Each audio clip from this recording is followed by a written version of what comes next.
The morning of March 18, 1945, Admiral Marc Mitscher stood on the flag bridge of USS Bunker Hill, watching the endless Pacific roll beneath Task Force 58's steel formation.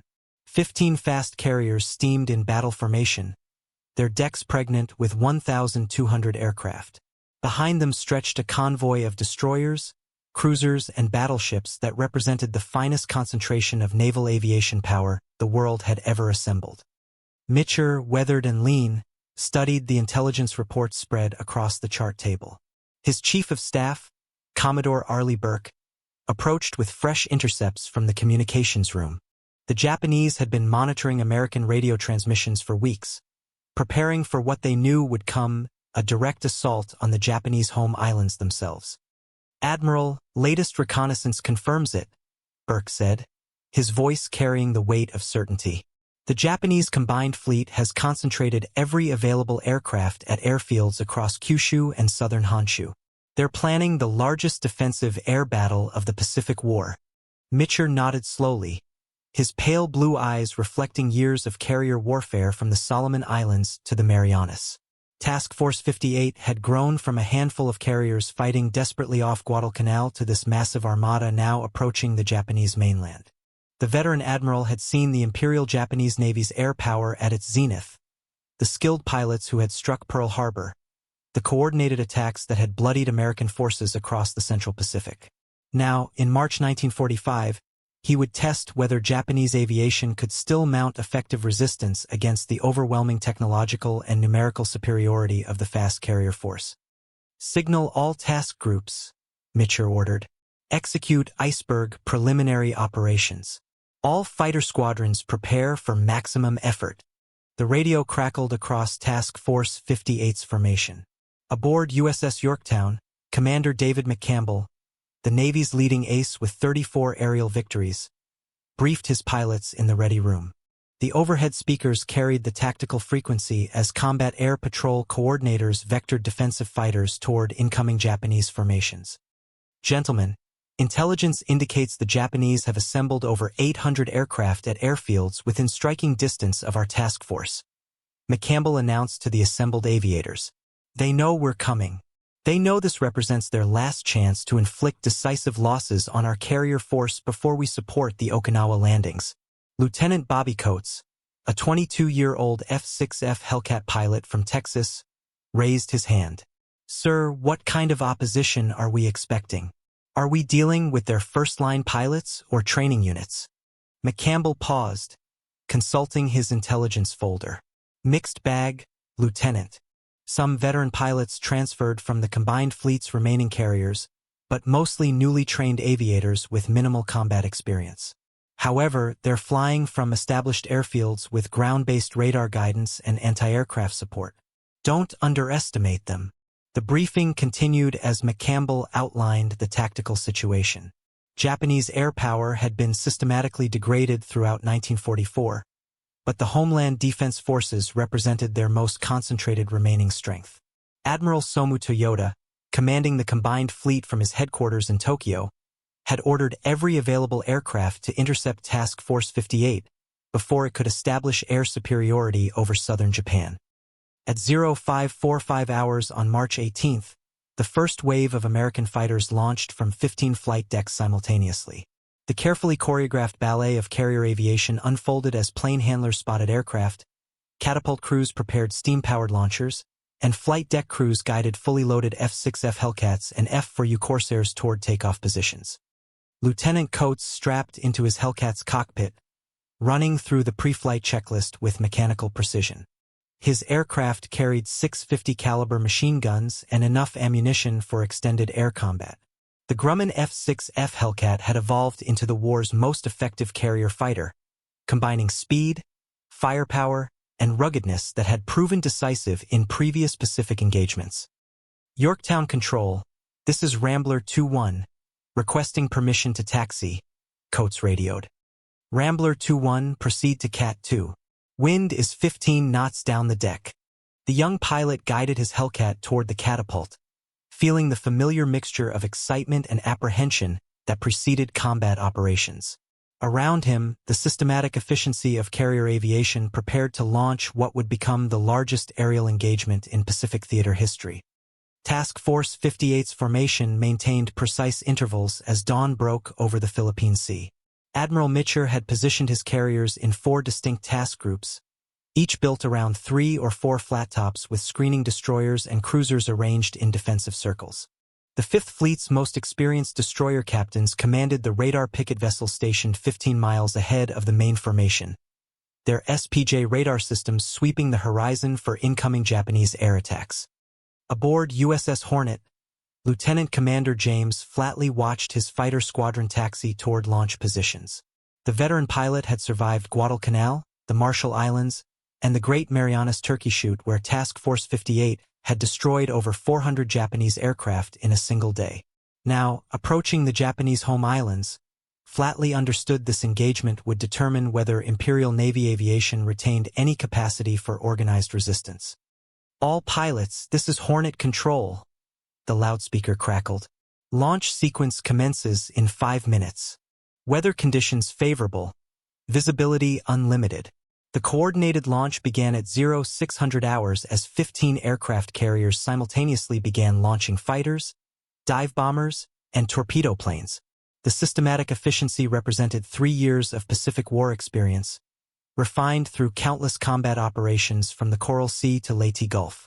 Flight deck crews had perfected the complex choreography required to launch and recover hundreds of aircraft while maintaining formation integrity under potential enemy attack.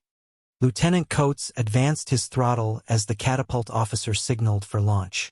The steam catapult accelerated his F-6F Hellcat from 0 to 85 miles per hour in 2 seconds, pressing him back into his seat as the aircraft cleared the deck and began climbing toward the rendezvous point. Around him, dozens of other fighters formed up for the 200-mile flight to Japanese airfields on Kyushu. "Rambler flight, this is Rambler leader." McCampbell's voice came through the radio. "Form up on me. We're heading for Kanoya Airfield first." The intelligence briefing had identified Kanoya Naval Air Station as the primary concentration point for Japanese defensive fighters.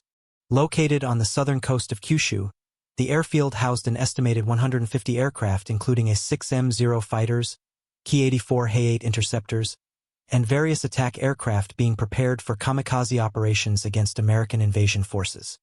As Task Force 58 strike formations approached the Japanese coast, radar operators aboard the destroyer pickets began detecting large formations of aircraft lifting off from multiple airfields. The Japanese had committed their entire available air strength to this engagement, recognizing that failure to inflict decisive losses on the American carrier force would leave the home islands defenseless against subsequent attacks. Multiple bogies bearing 315 degrees, range 80 miles, reported the radar operator aboard USS Stockholm. Count shows 60-plus aircraft, altitude 8,000 feet, heading southeast. Admiral Mitscher received the contact reports in Task Force 58's Combat Information Center. The Japanese response had begun exactly as intelligence predicted, a maximum effort defense using every available aircraft. However, the American formation possessed overwhelming advantages in aircraft quality, pilot training, and tactical coordination that would prove decisive in the coming engagement. "All task groups, this is Blue Base," Mitscher radioed. "Execute Plan Fox. Combat air patrol to maximum intercept stations." The first contact occurred at 0715 hours when Lieutenant Coates' division encountered a formation of 24 Japanese A-6M0 fighters climbing toward the American strike groups.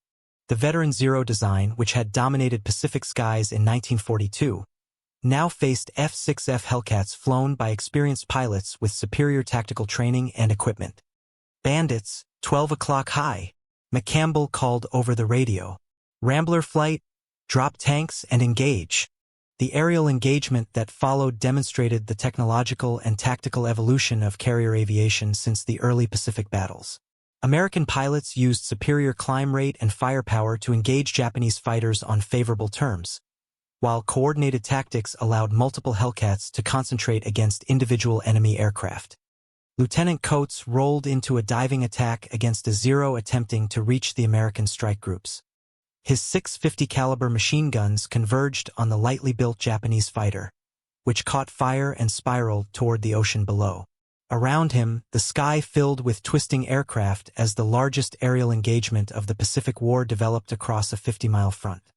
Splash 1-0, Coates reported, banking hard to avoid return fire from another Japanese fighter. The first day's combat established patterns that would continue throughout the three-day engagement. Japanese pilots showed individual courage but lacked the coordinated tactics and gunnery skills that characterized Task Force 58's air groups. More critically, the Zero fighters and other Japanese aircraft could not match the performance of late-war American fighters like the F-6F Hellcat and F-4U Corsair. By 0900 hours, American fighters had shot down 47 Japanese aircraft while losing only 8 of their own.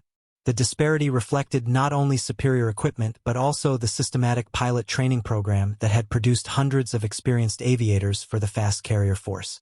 Japanese training programs, disrupted by fuel shortages and the loss of experienced instructors, could not replace losses at anything approaching American replacement rates. Commander David McCampbell scored his 35th and 36th aerial victories during the morning engagement, making him the leading Navy ace of the Pacific War.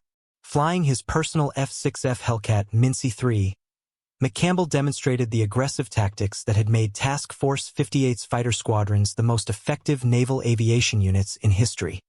2 more Zeeks going down, McCampbell radioed as he watched his targets crash into Kagoshima Bay. Japanese pilots seem green. They're not using coordinated defensive tactics. The observation proved accurate throughout the first day's fighting. Japanese aviation had lost most of its experienced pilots during the preceding year of Pacific combat, leaving Homeland Defense Forces manned primarily by newly trained aviators with minimal combat experience. These pilots possessed individual courage but lacked the tactical sophistication required for effective air-to-air combat against veteran American formations. Meanwhile, Task Force 58's dive bomber and torpedo squadrons pressed attacks against Japanese airfields, destroying aircraft on the ground and damaging runway facilities. SB-2C Helldiver dive bombers from USS Essex attacked Kanoya Naval Air Station, hitting hangars, fuel storage areas, and parked aircraft with 1,000-pound bombs. Lieutenant John Bradley piloted his Helldiver through intense anti-aircraft fire to place his bomb directly on a hangar containing Japanese attack aircraft. The explosion sent flames and debris hundreds of feet into the air as aviation gasoline and munitions detonated in secondary explosions. Direct hit on the main hangar, Bradley reported. Large secondary explosions, fires spreading across the flight line. The systematic destruction of Japanese airfield facilities complemented the aerial combat that was decimating Imperial Navy fighter squadrons. By attacking both aircraft in the air and on the ground, Task Force 58 eliminated Japanese air power through multiple vectors that the enemy could not counter effectively. As the first day concluded, Task Force 58 had destroyed 158 Japanese aircraft while losing 23 American planes. The loss ratio of nearly 7-1 in favor of American forces indicated complete tactical dominance that would only increase during subsequent days of combat. That evening, Admiral Mitscher reviewed battle damage reports and pilot debriefings in his flag cabin aboard Bunker Hill. The systematic destruction of Japanese air power had exceeded even optimistic pre-battle estimates, suggesting that Imperial Navy aviation no longer possessed the capability for sustained resistance against Task Force 58's overwhelming strength. "The Japanese are throwing everything they have at us," Commodore Burke observed, "but they can't sustain these loss rates for more than another day or two." Mitscher nodded, studying the tactical plots that showed Japanese aircraft concentrations at remaining airfields on Kyushu and southern Honshu. Intelligence estimated the enemy retained approximately 650 aircraft after the first day's losses, but most were flown by inexperienced pilots using obsolescent equipment. "We'll continue maximum pressure tomorrow," the admiral decided. "Hit every remaining airfield within range. I want Japanese air power eliminated before we withdraw." The second day, March 19th, opened with Japanese attempts to mount coordinated attacks against Task Force 58's carrier formation. Admiral Toyota had ordered all remaining aircraft to concentrate against the American carriers, recognizing that only decisive strikes against the flat tops could prevent complete destruction of homeland air defenses. At 0530 hours, radar operators detected large formations of aircraft approaching from multiple directions. The Japanese had assembled their remaining strength for a final desperate assault against Task Force 58, committing over 300 aircraft to simultaneous attacks from different vectors. General quarters, all hands man your battle stations, announced the 1MC aboard USS Yorktown. This is not a drill. Enemy aircraft approaching from multiple bearings. The combat air patrol rose to meet the incoming threat as every available fighter squadron launched to intercept Japanese attack formations. The resulting engagement sprawled across 200 square miles of ocean as hundreds of aircraft maneuvered for tactical advantage in the largest single aerial battle of the Pacific War. Lieutenant Coates found himself leading a 4-plane division against a formation of 18 Japanese dive bombers escorted by 12 Zero fighters. The enemy aircraft were attempting to penetrate Task Force 58's defensive perimeter to reach the valuable carrier targets steaming in formation below. Rambler 2-1 engaging enemy dive bombers, Coates radioed. Request immediate support. The F-6F Hellcat's superior performance allowed Coates to climb above the Japanese formation and dive through their defensive screen. His concentrated machine gun fire destroyed the lead dive bomber, which exploded in a brilliant fireball that scattered burning debris across the sky. The Japanese escort fighters attempted to engage the attacking Hellcats but found themselves outmaneuvered by superior American tactics and equipment. Task Force 58's fighter pilots used altitude advantage and coordinated attacks to systematically destroy the enemy formation while avoiding losses to defensive fire. Within 30 minutes, the Japanese attack had been completely defeated. Only 23 enemy aircraft reached positions where they could attack Task Force 58's ships, and anti-aircraft fire from the screening vessels destroyed most of these before they could complete their attacks. 2 Japanese bombers managed to crash dive into destroyers, causing damage but no sinkings. All enemy formations destroyed or dispersed, reported the Combat Information Center. Preliminary count shows 89 enemy aircraft destroyed, for American aircraft lost. The lopsided victory demonstrated Task Force 58's complete tactical dominance over remaining Japanese air forces. Imperial Navy pilots showed individual bravery but could not overcome the systematic advantages possessed by American carrier aviation. Superior aircraft, experienced pilots, coordinated tactics, and overwhelming numerical strength. Throughout the second day, American strike groups continued attacking Japanese airfields, while combat air patrol squadrons intercepted the few enemy aircraft still attempting offensive operations. By evening, Task Force 58 had destroyed an additional 167 Japanese aircraft, bringing the 2-day total to 325 enemy planes eliminated. Japanese losses included not only aircraft but also the irreplaceable experienced pilots who had survived earlier Pacific campaigns. Squadron commanders, flight leaders, and veteran aviators were being killed faster than training programs could replace them, creating a downward spiral that would cripple Japanese air power for the remainder of the war. Lieutenant Commander James Flatley scored 4 aerial victories during the second day's combat, bringing his personal total to 19 confirmed kills. Flying his F-6F Hellcat paper doll, Flatley demonstrated the aggressive fighting spirit that characterized Task Force 58's air groups. The Japanese keep coming, but they're fighting individually instead of as coordinated units, Flatley observed during evening debriefings. Their pilots show courage but lack the tactical training for effective air combat. The assessment reflected systematic differences in pilot preparation between American and Japanese aviation programs. United States Navy pilots received extensive flight training, gunnery practice, and tactical instruction before assignment to combat squadrons. Japanese training programs, reduced by fuel shortages and instructor losses, could not provide equivalent preparation for new aviators. Admiral Mitscher decided to continue operations for a 3rd day, recognizing that complete destruction of Japanese air power would eliminate threats to subsequent American operations against Okinawa and the home islands. Task Force 58 possessed sufficient fuel and ammunition for extended combat operations, while Japanese forces were clearly approaching complete exhaustion. The 3rd day, March 20th, witnessed the final collapse of organized Japanese air resistance. With most experienced pilots killed and airfield facilities damaged, the remaining Imperial Navy aircraft could mount only scattered, uncoordinated attacks against Task Force 58. At 0645 hours, a formation of 16 Japanese fighters attempted to attack the carrier formation but was intercepted by combat air patrol squadrons before reaching their targets. The brief engagement resulted in the destruction of all enemy aircraft without American losses, demonstrating the complete tactical superiority achieved by Task Force 58's air groups. Lieutenant Coates participated in the final aerial engagements, shooting down 2 more Japanese fighters to bring his 3-day total to 5 confirmed victories. The young pilot from Texas had witnessed the systematic destruction of Japanese air power through 3 days of intensive combat. It was like target practice, Coates later recalled. The Japanese pilots were brave, but they couldn't match our training or equipment. We had overwhelming advantages in every aspect of air combat. By noon on March 20th, Japanese resistance had effectively ceased. The few remaining aircraft attempted to evade American patrols rather than engage in combat, recognizing that continued offensive operations would only result in their destruction without corresponding damage to Task Force 58. Admiral Mitscher ordered the final strikes of the operation, sending dive bomber and torpedo squadrons to attack any remaining aircraft and facilities at Japanese airfields.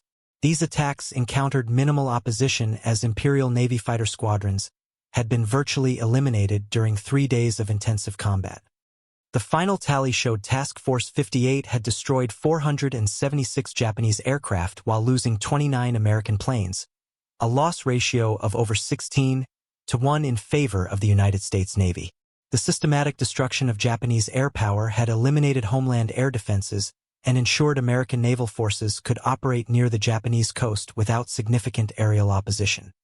More importantly, the engagement had destroyed the trained pilot cadre that represented Japan's most irreplaceable military asset. Aircraft could be replaced through industrial production, but experienced aviators required years of training that Japan no longer possessed the time or resources to provide. Admiral Toyota, monitoring the disaster from Combined Fleet Headquarters in Tokyo, understood that the 3-day battle had effectively ended Japanese naval aviation as a significant military force. The homeland air defenses had been systematically dismantled by Task Force 58's overwhelming superiority in equipment, training, and tactical coordination. The Americans have achieved complete air superiority over southern Japan, Toyota reported to Imperial General Headquarters. Our remaining aircraft cannot contest their operations effectively. The admission marked the end of Japanese naval aviation's role in defending the home islands. Future defensive efforts would depend on kamikaze attacks using hastily trained pilots in obsolescent aircraft, representing desperation rather than organized military resistance. For the men of Task Force 58, the 3-day engagement represented vindication of the carrier aviation doctrine that had evolved through 3 years of Pacific combat. From the desperate battles of 1942 to this demonstration of overwhelming strength, American naval aviation had achieved technological and tactical superiority that made victory inevitable. Commander David McCampbell, now the Navy's leading ace with 38 confirmed victories, reflected on the transformation he had witnessed since joining the Pacific Fleet in 1943. "We've gone from fighting for survival to achieving complete dominance," he observed. "The Japanese Air Force that attacked Pearl Harbor no longer exists." The observation proved prophetic. Task Force 58's destruction of 476 Japanese aircraft in 3 days had eliminated organized Imperial Navy aviation as an effective fighting force. Subsequent American operations against Okinawa and the Japanese home islands would face only token aerial opposition from hastily assembled kamikaze units. As Task Force 58 withdrew from Japanese waters on March 21, Admiral Mitscher could claim one of the most decisive naval aviation victories in history. The systematic destruction of enemy air power had cleared the way for subsequent operations while demonstrating American technological and tactical superiority that made Japanese defeat inevitable. Lieutenant Bobby Coates watched the Japanese coastline disappear over the horizon from Yorktown's flight deck. The young pilot had witnessed the end of Imperial Japanese Navy aviation as an organized fighting force, participating in an engagement that would be remembered as the final destruction of enemy air power in the Pacific theater. "We just watched the end of the Japanese Air Force," Coates remarked to his squadron mates. "They can't replace those pilots or planes. The war's as good as over." the assessment proved accurate. Task Force 58's three-day destruction of Japanese air power had eliminated the enemy's capacity for sustained aerial operations, ensuring American naval forces could support subsequent invasions without significant opposition. The 476 aircraft destroyed represented not just machines but the trained aircrew that constituted Japan's most irreplaceable military asset. The engagement established Task Force 58 as the most powerful naval aviation force in history, capable of achieving complete air superiority against any opponent through superior training, equipment, and tactical coordination. The lessons learned would influence naval aviation doctrine for decades, demonstrating the decisive role of carrier-based air power in modern naval warfare. Admiral Mitscher's methodical destruction of Japanese air power had achieved its strategic objective completely. Imperial Navy aviation no longer possessed the strength to contest American operations in the Western Pacific, ensuring that subsequent invasions could proceed without significant aerial opposition. The 3 days in March 1945 had witnessed the final victory of American naval aviation over its primary Pacific opponent. For the pilots and aircrew of Task Force 58, the engagement represented the culmination of their long campaign across the Pacific. From desperate defensive battles in 1942 to this demonstration of overwhelming superiority, they had participated in the transformation of American naval aviation from a struggling force to the dominant military instrument that would define post-war naval doctrine. The 476 Japanese aircraft that fell during those 3 days in March 1945 marked the end of Imperial Navy aviation as an organized fighting force. Task Force 58 had achieved complete victory through systematic application of superior training, equipment, and tactics that made American success inevitable. The Pacific War's aerial dimension had been decisively resolved in favor of the United States Navy. As the great carrier formation steamed away from the Japanese coast, radar operators noted clear skies where once hundreds of enemy aircraft had challenged American operations.